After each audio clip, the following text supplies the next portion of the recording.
Hello, this is Steve, Dichroic Glassman. Going to do a few informational videos on dichroic glass and how it might differ from what you're using currently. Dichroic glass, well, let's look at dichroic glass. It's metal oxides. Dichroic is not a glass, they're metal oxides. Put on glass. Its favorite substrate, why? Because glass can handle temperature, vacuum, and pressure. Unique conditions. Not every substrate or material can handle that. Paper can't handle that kind of heat, obviously. So anyway, let's get away from that. Let's talk about why this dichroic borosilicate is different than the lamp workers borosilicate. And what is lamp workers, you might ask? That's the people that are making the really cool pendants and sculptures and wine glasses and goblets and just amazing things out of Boro glass. So Boro glass is clear. It has to be coated with dichroic. But here's where we're going to go down two different paths. Remember, dichroic loves to be adhered to glass because under those conditions they make a perfect combination. However, the glass, this long piece, was made for the lamp working industry. It needs to be encased so that the particles do not fly off. This is an altogether different animal, still coated on Boro glass. All three of these are borosilicate.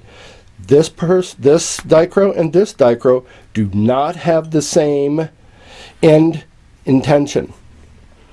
This Boro was made for the light industry.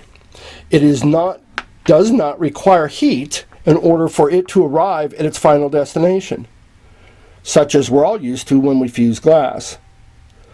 When you fuse this type of glass, as we see here by coatings by Sandberg, and if we utilize these type of pieces of dichroic glass in our compositions, we're actually entering into alchemy, where we're changing through heat what the outcome is going to be. In this case, it's a controlled environment. I'm going to call it a cabochon.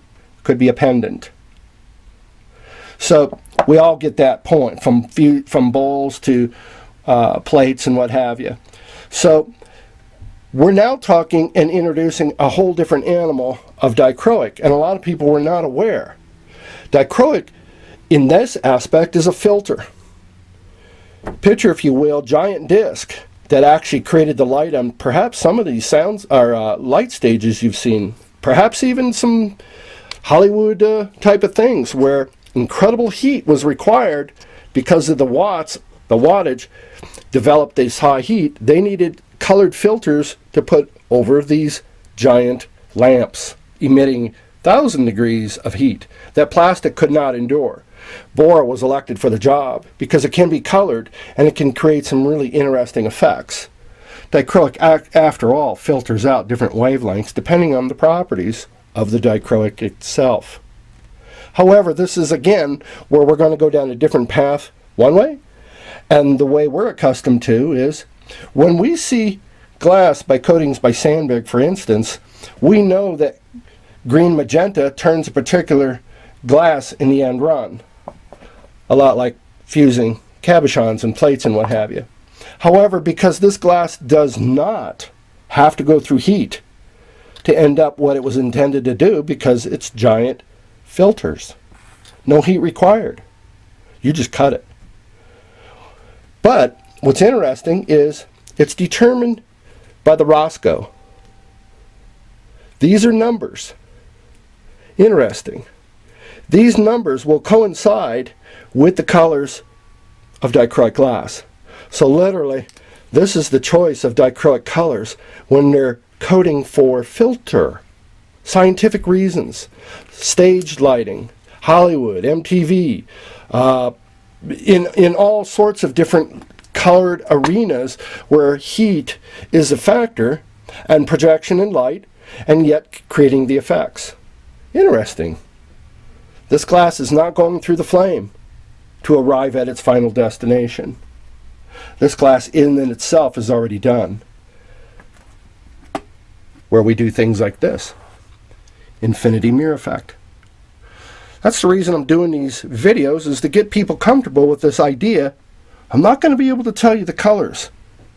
that we're used to. In fact, we don't see aqua in our main companies. We see yellow, perhaps some purple, but not aqua. Light pink, dark red, indigo. There's a new one. Cyan, magenta shifting pink, magenta shifting blue, green, and medium pink. Green. See, that doesn't work when we're fusing. It's called green pink or green magenta. And that's determined by reflective and transmitted. Reflected is, this will be pink cast. Transmitted, it will be green. By the way, folks, when you start using this stuff in this way, you're using pure color. This is pure color pigment. It's really fun. Stay tuned. Other information coming up. Bye-bye.